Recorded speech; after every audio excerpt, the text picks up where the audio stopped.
Hello guys! In this video I'm going to show you how to find tutorials on the Power Director application.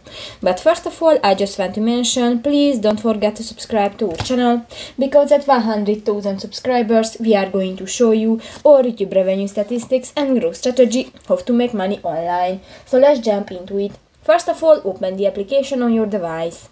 So that's the home screen, and if you want to find different tutorials, just go to the three line at the upper left corner of the home screen.